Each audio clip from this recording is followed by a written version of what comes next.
A long time ago, in the 1800s, there was a man named Dred Scott.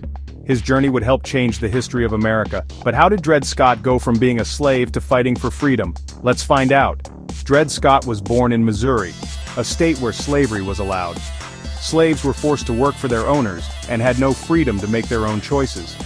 Dred Scott was one of them. As a young man, Dred Scott worked on a plantation, picking cotton and doing other hard jobs. But in his heart, Dred dreamed of being free, just like many people he saw living in free places. One day, Dred's owner took him on a long journey.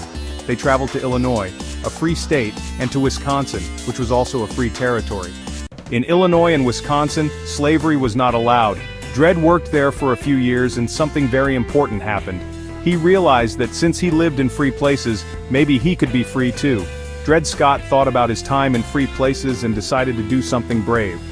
He decided to go to court to ask for his freedom. His case went all the way to the Supreme Court, the highest court in the country. Dred Scott stood before 9 important judges and asked for his freedom. But the judges made a decision that shocked Dred and many others. They said that Dred Scott could not be free. They ruled that people like Dred who were enslaved were not citizens and had no rights under the law.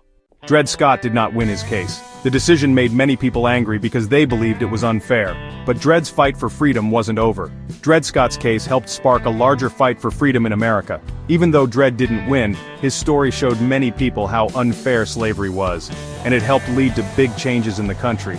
Not long after Dred Scott's case, Abraham Lincoln became president and signed the Emancipation Proclamation, which freed enslaved people in the United States. Dred Scott's courage and desire for freedom were important steps in the long journey toward ending slavery in America. His story will never be forgotten, and it continues to inspire people today who fight for justice and equality. Thank you for watching this story about Dred Scott.